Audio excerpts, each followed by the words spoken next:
आज की इस वीडियो में आप सुनेंगे वट सावित्री व्रत कथा। तो मैं मीनू शर्मा आप सभी का आपके अपने YouTube चैनल की कथा टीवी पर स्वागत करती हूँ। सभी को मेरा राधे राधे और आप सभी को वट सावित्री व्रत की हार्दिक शुभकामनाएं। यह व्रत सौभाग्यवती स्त्रियां सौभाग्य और सुखी वैवाहिक जीवन के लिए करती हैं और बरगद के पेड़ के नीचे बरगद के पेड़ की पूजा करके देवी सावित्री और सत्यवान की कहानी सुनती है। तो आप सब भी अपने पति की दीर्घायु और अखंड सुहाग की कामना से इस व्रत कथा को श्रद्धा और विश्वास के साथ पूरा सुनिए। तो चलिए शुरू करते हैं सावित्री और सत्यवान की कथा, वट सावित्री व्रत कथा। यह कथा सबसे पहले महाभारत के वन पर्व में मिलती है, जब युधिष्ठिर महाराज ने मार्कंडेय ऋषि से पूछा कि हे ऋषिवर, क्या कोई और भी ऐसी स्त्री थी जिसने द्रौपदी जितना कठिन व्रत किया था। तब मार्कंडेय ऋषि उन्हें विस्तार पूर्वक देवी सावित्री की कथा सुनाते हैं, जिसे एक समय महादेव जी ने देवी पार्वती को सुनाया था। तो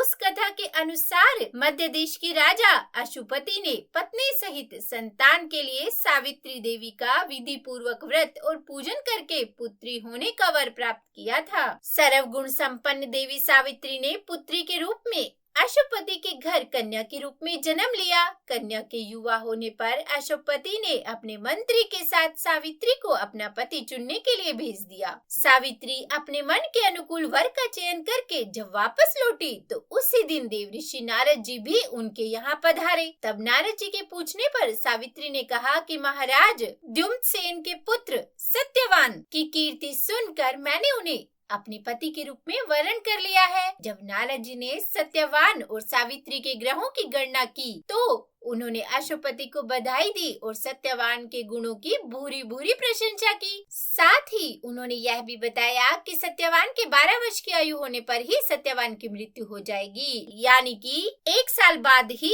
मृत्यु हो जाएगी। यह बात सुनकर राजा अशुपति को बहुत ही दुख हुआ, उनका चेहरा मुरझा गया। तब उन्होंने अपनी पुत्री सावित्री को बहुत समझाया और उसे किसी अन्य को अपना पति चुनने की सलाह भी दी, किंतु सावित्री ने उत्तर दिया कि पिताजी, आर्य कन्या होने के नाते जब मैं सत्यवान का वरण कर चुकी हूँ तो अब वे चाहे अल्पायु हो या दीर्घायु, मैं किसी अन्य को अपने हृदय में स्थान नहीं दे सकती। मैं सिर्फ सत्यवान से ही विवाह करूंगी और किसी से नहीं। देवी सावित्री ने नारद जी से सत्यवान की मृत्यु का समय ज्ञात कर लिया। अब कुछ समय के बाद सत्यवान और सावित्री का विवाह हो गया। क्योंकि सत्यवान अपने माता पिता के साथ जंगल में रहते थे, इसीलिए सावित्री भी अब अपने सास ससुर और पति के साथ जंगल में रहने लगी। अब नारद जी के द्वारा बताए हुए दिन से 3 दिन पहले से ही सावित्री ने उपवास करना शुरू कर दिया। नारद जी द्वारा निश्चित तिथि को जब सत्यवान लकड़ी काटने के लिए वन को चले तो सास ससुर से आज्ञा लेकर सावित्री भी सत्यवान के साथ साथ चल पड़ी। सत्यवान वन में पहुंचकर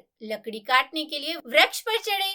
वृक्ष पर चढ़ने के बाद उनके सर में भयंकर पीड़ा होने लगी, जिसके कारण वे किसी तरह पेड़ से नीचे उतरे। सावित्री ने उन्हें वट वृक्ष के नीचे लेटाकर उनका सिर अपनी गोद में रख लिया और सावित्री अब समझ गई थी कि उनके पति की मृत्यु का समय नजदीक आ पहुंचा है, किंतु वह बिल्कुल भी विचलित नहीं हुई। देखते ही देखते यमराज जी ने ब्रह्मा जी के विधान के रूपरेखा को सावित्री के सामने स्पष्ट किया और सत्यवान के प्राणों को लेकर चल पड़े। अब देखिए, यहाँ पर कहीं कहीं कुछ कथाओं में ऐसा भी उल्लेख मिलता है कि वट वृक्ष के नीचे लेटे हुए सत्यवान को सांप ने डस लिया था। सावित्री सत्यवान को वट वृक्ष के ही नीचे लेटाकर यमराज के पीछे पीछे चल पड़ी। पीछे आती हुई सावित्री को यमराज ने वापस लौट जाने का आदेश दिया, किंतु देवी सावित्री ने विनम्रता पूर्वक कहा कि महाराज, जहाँ पति जाते हैं वहीं पर पत्नी को भी जाना चाहिए। यही पत्नी धर्म है और यही मर्यादा है। ऐसा कहकर सावित्री यमराज के पीछे पीछे चलने लगी। सावित्री की धर्म निष्ठा से प्रसन्न होकर यमराज बोले कि पति के प्राणों के अलावा तुम कुछ भी मांग लो।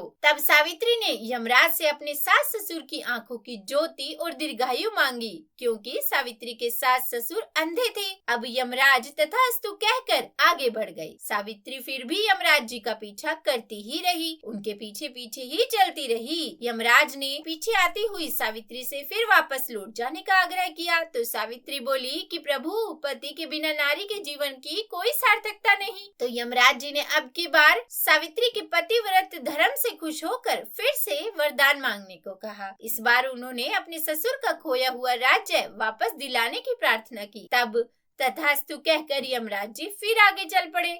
सावित्री अब भी यमराज के पीछे पीछे चलती रही और इस बार जब यमराज जी ने सावित्री को वरदान मांगने के लिए कहा तो सावित्री ने यमराज जी से सत्यवान के 100 पुत्रों की माँ बनने का वरदान मांगा। अब पहले की ही तरह तथास्तु कहकर यमराज जी आगे बढ़ गए, लेकिन सावित्री वहीं हाथ जोड़कर खड़ी हो गई और कहने लगी कि प्रभु, अभी अभी आपने मुझे 100 पुत्रों की माँ होने का आशीर्वाद दिया है, पति के बिना मैं माँ किस प्रकार बन सकती हूँ? तो अपना यह तीसरा वरदान पूरा कीजिए। तब सावित्री की धर्मनिष्ठा, ज्ञान, विवेक और पतिव्रत धर्म की बात जानकर यमराज जी ने सत्यवान के प्राणों को अपने पास से स्वतंत्र कर दिया। सावित्री सत्यवान के प्राणों को लेकर वट वृक्ष के नीचे पहुंच गई, जहां सत्यवान का मृत शरीर रखा हुआ था। सावित्री ने वट वृक्ष की परिक्रमा की तो सत्यवान जीवित हो उठे। तब सावित्री अपने पति सत्यवान के साथ अपने सास ससुर के पास पहुंची तो उन्हें नेत्र ज्योति भी मिल गई थी और उसके बाद उनका खोया हुआ राज्य भी उन्हें मिल गया।